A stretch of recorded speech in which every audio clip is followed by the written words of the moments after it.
बिस्मिल्लाहिर्रहमानिर्रहीम, अस्सलाम वालेकुम। जी स्टूडेंट्स, हमने लिटरेचर रिव्यू वाला टॉपिक जो है वो स्टार्ट किया हुआ था। लिटरेचर रिव्यू किस तरह से लिखना है और उसकी क्या इंपॉर्टेंस है वो आपने देख लिया। आज हमने जो टॉपिक पढ़ना है वो बेसिकली रेफरेंसिंग, साइटेशन, बिब्लियोग्राफी और प्लेजरिज्म, ये हमने पढ़ने हैं। ये सारी टॉपिक्स के लिए मैंने जो है वो एक दो स्लाइड्स जो हैं वो पावर पॉइंट पे वो मैंने ये सेलेक्ट की हैं। और ये चूँकि पेड स्लाइड्स हैं इसलिए ये डाउनलोड एज सच नहीं हो रही, लेकिन मैंने पीडीएफ वगैरह फॉर्म में, तो मैं ये आपको एज इट इज़ ही भेज दूँगी। आप साथ साथ इनको पढ़ लीजिएगा और साथ ही से आपने ये तैयार करना है। तो ये अब देख लेते हैं कि प्लेजरिज्म क्या इसका मतलब है। सबसे पहले plagiarism is a wrongful appropriation, stealing and publishing of the author's another's author language, thoughts, ideas or any other work and representing of them as one's own original work। यानी प्लेजरिज्म को अगर हम उस तरह से डिफाइन करें तो plagiarism कहते हैं अदबी चोरी को। अदबी चोरी या किसी कॉपीराइट्स को अपने नाम से पब्लिश कर लेना, या किसी के आइडियाज़ को, किसी के काम को आप अपने नाम से अगर पब्लिश करने की कोशिश करते हैं, किसी के ओरिजिनल वर्क को, तो इसका हम कहते हैं प्लेजरिज्म।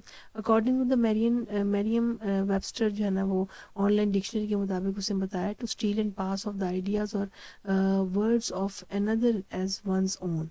यानी अगर किसी और के आइडियाज़ है, किसी और के वर्ड्स हैं, उसको आप अपने वर्ड्स के तौर पर प्रेजेंट कर रहे हैं, टू यूज़ है another's publications without crediting the source. और फिर ये है कि अगर आप एक्नॉलेजिंग के बगैर, किसी के काम को तस्लीम किए बगैर जो है ना वो एक सोर्स से काम यूज़ कर रहे हैं और उसको आप अपना बना रहे हैं, टू कमिट है theft है, to present as new and original an idea और प्रोडक्ट है derive from an existing source. और अगर कोई एग्जिस्टिंग सोर्स आपके पास है उससे आप एक न्यू आइडिया डिराइव करें, लेकिन आप जो पहले से सोर्स मौजूद था, पहले से कोई थ्योरी मौजूद थी, पहले से कोई किसी जर्नल में कोई आर्टिकल था, उसके काम को अगर आप अपना बना रहे हैं लेकिन आप बाकायदा ऑथर का नाम साथ नहीं लिख रहे, उसको नहीं आप जो है वो कर रहे, एक्नॉलेज कर रहे, तो इसको भी हम प्लेजरिज्म कहते हैं। मुख्तलिफ फॉर्म यहाँ पे प्लेजरिज्म की बताई हुई हैं, जैसे कट पेस्ट कर देना, जैसे कोटिंग, यानी exact words from an original source. आप किसी बुक में से, किसी जर्नल में से, किसी आर्टिकल में से एग्जैक्ट वर्ड्स लिख के उसको कोट कर रहे हैं। कॉपिंग है विदाउट एक्नॉलेजिंग, अगर आप क्या करें कि आपने एक्नॉलेज नहीं किया, एक्नॉलेज का मतलब होता है तस्लीम करना या किसी का काम को सराहना, और आपने जो है ना वो उसको वही कॉपी पेस्ट कर दी है। आपने हायरिंग जो है ना वो राइटर्स है, paying someone to write your papers, अगर आप किसी से अपने पेपर लिखवा रहे हैं और अपने नाम से पब्लिश कर रहे हैं तो ये भी प्लेजरिज्म की एक फॉर्म है। पैराफ्रेजिंग का मतलब होता है तशरीह करना, कि आप fail to cite the authors and to providing reference, कि अगर आप स्पेसिफिक बुक में से या किसी भी आर्टिकल में से आपने कोई पैराग्राफ या कोई भी आपने जो है ना वो सेंटेंसेस या कोई भी आइडिया लिया है, तो उसको आप अपने वर्ड्स में करके लिख रहे हैं लेकिन आप ऑथर का नाम रेफरेंस साथ नहीं दे रहे, तो ये भी प्लेजरिज्म है। फिर है summarising reading original work and summarise it, अगर किसी और का काम है उसको आपने पढ़ के, कोई आर्टिकल है, कोई एब्स्ट्रैक्ट है, उसकी डिटेल पढ़ के अगर आपने समराइज करके अपने वर्ड में समराइज कर दिया, तो ये भी प्लेजरिज्म की एक फॉर्म है। Using Google images cut paste, अच्छा फिर से गूगल इमेजेस अगर आप यूज़ कर रहे हैं और उसके आप रेफरेंस नहीं लिख रहे, वेबसाइट का नाम लिख रहे, सर्च इंजन का नहीं बता रहे, तो ये भी प्लेजरिज्म की एक फॉर्म है। यहाँ पे प्लेजरिज्म के बारे में इतना ही बताया हुआ, उसके बाद हम बात कर लेते हैं जी साइटेशन की, कि ये साइटेशन, रेफरेंस और बिब्लियोग्राफी बेसिकली क्या है। तो citation is a part of reference which is just after the main body of your work when ever you quote from, paraphrase है, जर्नल है, बुक, रिपोर्ट और रेफर टू वर्क है produce by another author. Basically याद रखिए कि citation reference की short form को कहा जाता है। जब भी आप लिटरेचर रिव्यू लिख रहे होते हैं तो जहाँ भी, जैसे आपने बुक में से एक लाइन ली है, अब उस बुक का आगे आपने रेफरेंस लिखना है, तो आपने पूरी डिटेल तो नहीं रेफरेंस की लिटरेचर के दरमियान में लिखनी, रेफरेंस की लिस्ट तो अलग होती है। तो लिटरेचर के अंदर आप क्या करते हैं कि आप उस रेफरेंस की एक शॉर्ट फॉर्म लिखते हैं जिसको हम कहते हैं साइटेशन टेक्स्टिंग। ठीक है, तो यहाँ पे आप देखिए, it is alphanumeric and it includes the author's surname and year of publication। Basically ये CBE स्टाइल के तहत लिखा जाता है साइटेशन टेक्स्ट। और CBE स्टाइल जो है ये basically competency based education style है, और इसके मुताबिक क्या होता है कि ऑथर का जो लास्ट नेम है वो और साथ उसका ईयर ऑफ पब्लिकेशन, ईयर, बस ये लिखा जाता है। ठीक है, यहाँ पर उसने आपको एग्जाम्पल बताई और इट लुक्स लाइक, ये बिल्कुल इस तरह साइटेशन इस तरह होती है। अगर ऑथर एक से ज़्यादा है तो इसके साथ आगे आ जाता है एट ऑल, वो मैं आपको दूसरी स्लाइड में दिखाऊंगी। एट ऑल और साथ ईयर ऑफ पब्लिकेशन इसका आ जाता है। तो यहाँ पे इसने साइटेशन की इतनी ही डिटेल दी हुआ है कि इसको किस तरह से लिखा जाता है। उसके बाद है जी references. References the detail information of citation only about a particular sentence, paragraph और कोट। अब रेफरेंस में क्या है कि साइटेशन, ये साइटेशन जो आपने ऊपर देखी है इसके ऊपर नंबर 1 लिखा होता है। जैसे नंबर 1 है, नंबर 1 का मतलब ये है कि आप जब आप रेफरेंस की लिस्ट में जाएंगे तो नंबर 1 पे आपको इसकी डिटेल मिल जाएगी। तो रेफरेंस जब आप लिखते हैं उसमें आप पूरी डिटेल लिख रहे होते हैं कि आपने कौन सी बुक में से, बुक का टाइटल क्या है, बुक का पब्लिकेशन का एडिशन कौन सा है, बुक का पब्लिशर कौन सा है, उसका ईयर कौन सा है, ये सारी डिटेल लिखते हैं। It does not give complete information about full work or paper or project. References should be in APA, American Psychological Association style, and listed in alphabetical order. वैसे ये references जो हैं ये alphabetical order में नहीं होते, ये basically number की basis पे होते हैं। इनको जो है वो numbering, citation text में आप numbering करते हैं कि जैसे आपने ये ऊपर देखा है, इसके ऊपर अगर नंबर 1 लिखा हुआ है तो रेफरेंस की लिस्ट में भी नंबर 1 पे ही ये वाला रेफरेंस होगा, उसकी डिटेल होगी। बेसिकली न्यूमेरिकली इनको किया जाता है। जो बिब्लियोग्राफी होती है उसको हम अल्फाबेटिकली करते हैं। इन द प्रीव्यू एग्जांपल है references look like. Previous example में उसने आपको रेफरेंस के बारे में बताया हुआ है कि ये आप देखेंगे बुक है तो ये बेसिकली ये उसका ऑथर का नाम है, उसका ईयर आ गया, ये किताब का टाइटल आ गया, आगे उसके जो है ना वो आगे जो पब्लिशर्स हैं और जो प्लेस ऑफ पब्लिकेशन है वो सारी आगे। फिर है जी bibliography. Bibliography is a detail information of all the sources in the process of searching a work और अ प्रोजेक्ट। आप अपने प्रोजेक्ट में जितने भी सोर्स यूज़ कर रहे हैं, आपने इंटरनेट के कोई गूगल इंजन को सर्च इंजन यूज़ किया, गूगल की यूज़ किया, याहू यूज़ किया, कोई वेबसाइट आपने यूज़ किया, कोई आपने जर्नल यूज़ किया, कोई बुक है, जो भी चीज़ें हैं उनकी डिटेल जितनी भी है वो सारी की सारी आप बिब्लियोग्राफी में लिखते हैं। It is included at the end of the project और paper. The main purpose is to give credit to the original author. Citation and reference is part of bibliography. Bibliography में तमाम डिटेल आ जाती है हर किस्म की। साइटेशन तो हमने बताया था कि जो रेफरेंस है उसकी बहुत शॉर्ट फॉर्म है, और रेफरेंस के अंदर भी हम मतलब कि ज़ाहिर डिटेल तो लिख रहे होते हैं, लेकिन बिब्लियोग्राफी में जितने भी पॉसिबल सोर्सेज आपने यूज़ किए हैं, चाहे वो कोई वेबसाइट्स हैं, चाहे वो कोई रिपोर्ट्स हैं, चाहे वो कॉन्फ्रेंस के अंदर पेश हुआ पेपर है, चाहे वो कोई सेमिनार है, कुछ भी है, वो सारी की सारी आप डिटेल लिखते हैं। बिब्लियोग्राफी बेसिकली कहते हैं इल्मुल किताब को। तो उसमें डेफिनेटली जो भी आप काम करें, कोई साइनॉप्सिस बना रहे हैं, उसकी तमाम डिटेल उसके अंदर आ जाती है कि आपने कहाँ कहाँ से मुख्तलिफ सोर्सेज से मटेरियल इकट्ठा किया है। For example the research book of mister A include citation from various sources like book, journal, report etcetera. Eight the end of paper bibliography look likes. अब ये बिब्लियोग्राफी इस तरह से होगी जिसमें बुक्स के रेफरेंसेस भी होंगे, मुख्तलिफ जर्नल्स के भी होंगे, मुख्तलिफ रिपोर्ट्स के भी होंगे, तो ये सारे के सारे मुख्तलिफ वेबसाइट्स के भी होंगे। वो एक आपको एग्जाम्पल दी हुई है। रेफरेंस लिखने का, फुल रेफरेंस लिखने का क्या तरीका है, यहाँ पे ऑथर्स के नेम आ जाते हैं, उसके बाद टाइटल, उस आर्टिकल का टाइटल आ जाता है जो भी टाइटल है। फिर आप ये देखें जर्नल, ये जर्नल का नाम, टाइटल ऑफ द जर्नल आ गया, पहले आर्टिकल का टाइटल आया, फिर जर्नल जो था उसका टाइटल आ गया। जैसे Canadian journal of fish aquatic science है, ठीक है। उसके बाद आप ये देखें जर्नल का वॉल्यूम आ गया 55, उसका इशू नंबर क्या है वो भी आ गया, और फिर पेजेस आ गए, पेज नंबर, किन पेजेस में से आपने आर्टिकल उठाया, और फिर उसका ईयर आ गया, डेट आ गई। तो ये आपने सारी फुल रेफरेंस आपने इस तरीके से लिखना होता है। फिर यहाँ पे है बिब्लियो साइटेशन स्टाइल ऑप्शन। यहाँ पे मुख्तलिफ किस्म के स्टाइल्स हैं जो भी हमने पहले भी डिस्कस किए हैं, और इन स्टाइल्स को फॉलो किया जाता है मुख्तलिफ बिब्लियोग्राफिक या फिर रेफरेंस लिखने के लिए। जैसे अमेरिकन मेडिकल एसोसिएशन है, इसमें आप ये देखें यहाँ पे उसने उस टाइटल को जो है ना वो किया हुआ है, अंडरलाइन किया हुआ है। अमेरिकन साइकोलॉजिकल एसोसिएशन है, जिसको APA कहा जाता है। ज़्यादातर जो ये टेक्स्ट साइटेशन ये इस तरह ही लिखी जाती है, इसमें ऑथर का सर नेम और साथ उसका जो है ना वो ईयर आ जाता है। फिर उसके बाद है शिकागो। शिकागो में शिकागो है, फिर क्लासिक है, फिर काउंसिल ऑफ साइंस एडिटर्स है, institute of electrical and electronic engineers है, मॉडर्न लैंग्वेज एसोसिएशन और वैनकूवर। ये सारे डिफरेंट उसने आपको स्टाइल्स बताए हैं जिनमें बेसिकली ज़्यादातर काम होता है। लेकिन हमारे यहाँ पे जैसे ह्यूमैनिटीज़ में MLA स्टाइल यूज़ होता है, सोशल साइंसेज में APA स्टाइल है, हिस्ट्री में शिकागो स्टाइल, और साइंसेज में CBE स्टाइल, जो कम्पिटेंसी जो है ना वो बेस्ड एजुकेशन स्टाइल जो है ना वो ज़्यादातर यूज़ होता है। इसमें हम क्या करते हैं कि हम साइटेशन जब भी लिखते हैं ऑथर का फाइनल लास्ट नेम ऑथर का और उसका साथ ईयर ऑफ पब्लिकेशन सिर्फ लिखा जाता है, ठीक है।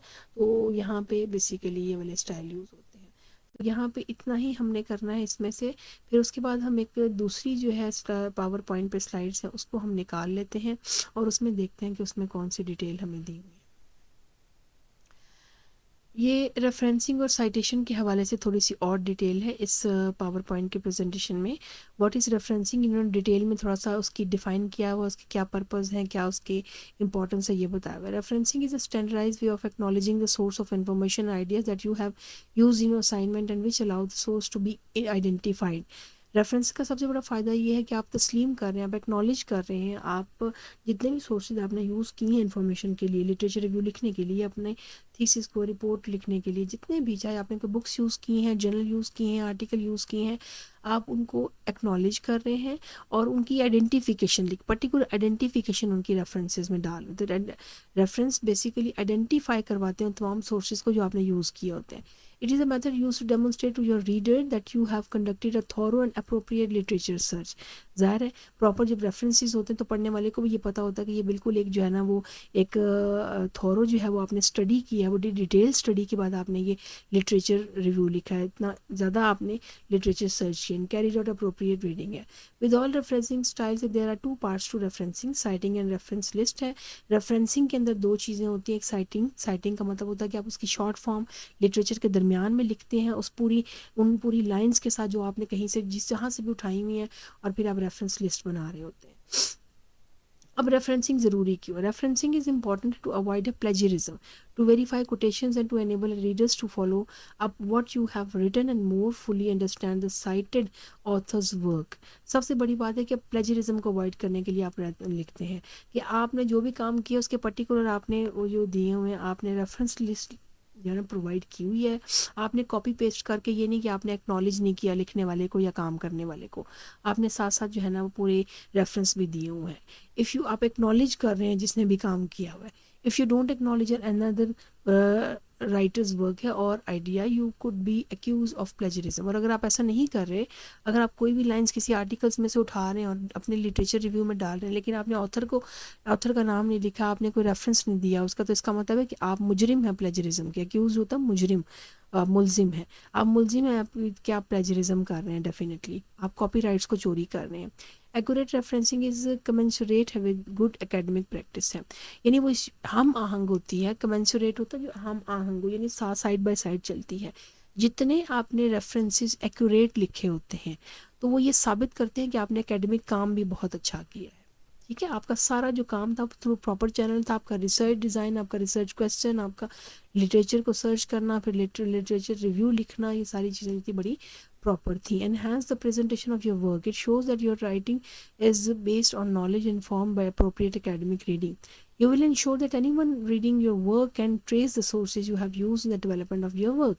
ज़ाहिर है बहुत सारी सोच, जब आप रेफरेंसेस लिखते हैं तो आप जर्नल्स के भी लिख रहे हैं, आप बुक्स के बारे में भी लिख रहे हैं, आप जो आपने अगर जो दूसरे सोर्सेज यूज़ किए हैं, कोई पब्लिश हुए पेपर्स हैं या कोई आर्टिकल्स हैं, कोई एब्स्ट्रैक्ट्स हैं, आप सबके रेफरेंस लिख रहे हैं, तो उससे क्या होता है कि जो पढ़ने वाला है उसको एक सोर्स ऑफ इंफॉर्मेशन मिलती है और उसके काम के लिए भी अगर कोई जर्नल या कोई यूजेबल हो सकता है तो वो उसमें से मज़ीद उसके ऊपर सर्च कर सकता है। And give your credit for your research effort and quality. Definitely अगर अगर किसी रिसर्चर को कोई नई राहें मिल जाती हैं आपका काम पढ़ के, कोई ऐसे जर्नल्स का उसको पता चलता है, कोई बुक्स का उसको पता चलता है, तो डेफिनेटली वो आपके काम को सराहेगा और उसको पता चलेगा आपके काम की ऑथेंटिसिटी का। Record the full bibliographic details and relevant page number of the source from which information is taken. अब स्टेप रेफरेंसिंग में क्या होता है कि इसमें आप डिटेल लिखते हैं, आप पूरा जो है ना बिbliographical डिटेल लिखते हैं। अगर बुक लिख रहे हैं तो बुक का टाइटल क्या है, बुक के ऑथर्स क्या है, उसकी पब्लिकेशन, ये सारा कुछ। Punctuation marks and spaces in the reference list and citation are very important. Follow the punctuation spacing exactly. जब आप रेफरेंसेज लिख रहे होते हैं साइटेशन में बीच कहाँ कॉमा आना है, कहाँ हाइफन आना, ये सब चीज़ें बहुत इंपॉर्टेंट हैं। Insert the citation at the appropriate place in the text of your document. Include a reference list that include all in text citation at the end of your document. इसके बाद आपने पूरी एक लिस्ट जो है ना वो लिखनी होती है कि आप कहाँ पे जो है वो रेफरेंसेस की लिस्ट जो है ना उसको आपने पूरी अच्छे तरीके से मैनेज करना होता है। साइटेशन में जो नंबर आपने लिखा रेफरेंस लिस्ट में वो नंबर ही होना चाहिए। फिर है जी reference list and bibliography. Reference list है contain detail only of those work cite in the text of document, book, journal article, pamphlet, internet, cassettes, tape or film. A bibliography lists sources not cited in the text but which are relevant to the subject and consulted during preparation of report.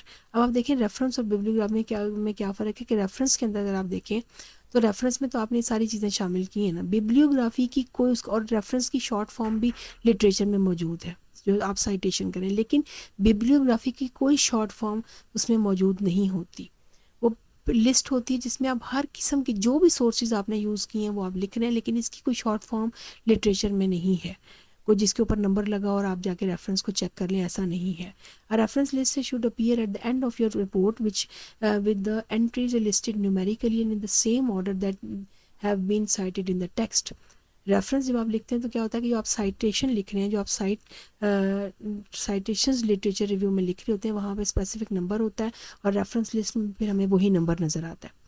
लेकिन bibliography is a separate list from the reference list and should be arrange alphabetically by author in the Vancouver style. और हमेशा याद रखिएगा कि जो bibliography है, bibliography को हमेशा वेंकोर स्टाइल में लिखा जाता है, उसको अल्फ़ाबेटिकली अरेंज किया जाता है ABC के हवाले से. इसको हम न्यूमेरिकली नहीं अरेंज कर रहे. ठीक है, तो फिर ये व्हाट शुड बी रेफरेंस, ये उसमें सारे आपको बताने कि किन किन चीज़ों के रेफरेंसेस ज़रूरी होते हैं. जो जो सोर्सेज आपने यूज़ किए हैं वो ये देख लीजिएगा. फिर एक चीज़ यहाँ पे बताई व्हाट शुड बी रेफरेंस, ये भी वही है. और बस इतना ही बताया रेफरेंसेस के बारे में. तो आपने ये जो है रेफरेंसिंग के बारे में इतनी ही डिटेल है. फिर है जी plagiarism. Plagiarism is the intentional use of someone else idea, words और concept in your assignment work, thesis, dissertation, report है. यानी प्लेजरिज्म ये होता है कि आप खुद जानबूझ के, आपको पता होता है आप किसी के आइडियाज़ के कॉन्सेप्ट्स या वर्ड्स को जो है ना वो अपना बना के यूज़ कर रहे हैं और आप उसको एक्नॉलेज नहीं कर रहे, यानी उसका रेफरेंस भी नहीं लिख रहे. डिसर्टेशन रिपोर्ट होती है जो किसी भी वर्क की एक फाइनल रिपोर्ट लिखी जाती है. जैसे आपने थीसिस अगर PhD का लिखना है तो उससे पहले आप एक साइनॉप्सिस बनाते हैं, तो वो बेसिकली डिसर्टेशन रिपोर्ट होती है.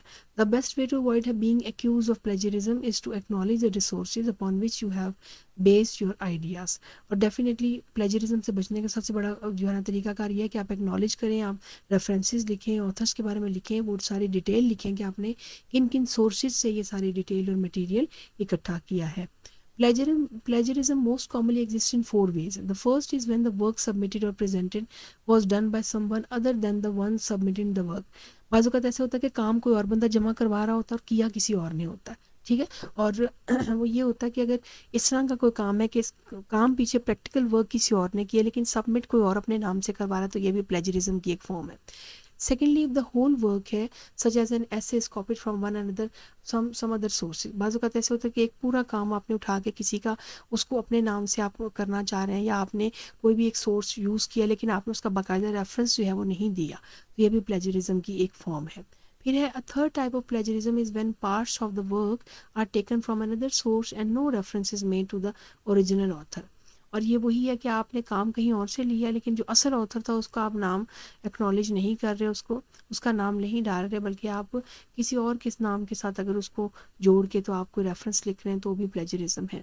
फाइनली फॉर स्टूडेंट सबमिट और present work in one course which has also been submitted in other course.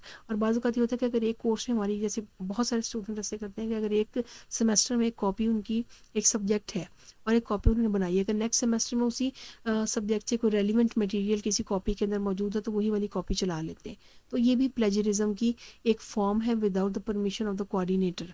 ठीक है, कोर्स कोऑर्डिनेटर की परमिशन अगर नहीं है और आप इस तरह से कर रहे हैं तो ये भी एक प्लेजरिज्म है. जैसे सेकेंड ईयर के बच्चे भी बहुत ज़्यादा इस तरह करते हैं कि वो अपनी सिस्टर्स की बनी हुई कॉपीज़ को भी यूज़ करने की कोशिश करते हैं, तो ये भी इसकी एक फॉर्म हो सकती है. अब है what is citing. When in your work you have used an idea from a book, journal, article, etc., you must acknowledge this in your text. This is referred to as citing. ज़ाहिर है कोई भी book, कोई journal, कोई भी चीज़ आप use करते हैं तो आप उसको जो है ना वो टेक्स्ट साइटेशन करते हैं, उसका शॉर्ट फॉर्म लिखते हैं, तो उसको हम कहते हैं जी citation. Each piece of work which is cited in your text should have a unique number assign in the order of citation. हम पहले बात कर चुके हैं कि साइटेशन आप जब लिटरेचर रिव्यू में शॉर्ट फॉर्म लिख रहे होते हैं तो उनके साथ एक पर्टिकुलर नंबर लिखते हैं और रेफरेंस की डिटेल में वही नंबर में आपको उसका पूरा रेफरेंस मिल जाता है. इफ़ इन योर टेक्स्ट है you cite a piece of work है more than once at the same citation number should be used. Write the number as superscript. Number को आपने ऊपर लिखना है सुपरस्क्रिप्ट के तौर पे, और आप सेम नंबर यूज़ करते हैं साइटेशन अगर आप उसको कहीं और भी यूज़ कर रहे हैं. उन साइटेशन को अगर आप कहीं और भी, उन पर्टिकुलर लाइंस को कहीं और भी यूज़ कर रहे हैं टेक्स्ट में, तो सेम नंबर आप इसको लिखेंगे. फिर है जी citing one piece of work, recent research indicate that the number of the duplicate papers being published is increasing। उसने आपको एग्जांपल्स दी हुई हैं कि इसको किस तरीके से करना है। अभी इसकी थोड़ी सी और डिटेल हम थोड़ी देर तक करते हैं इंशाल्लाह, और फिर मैं आपको मज़ीद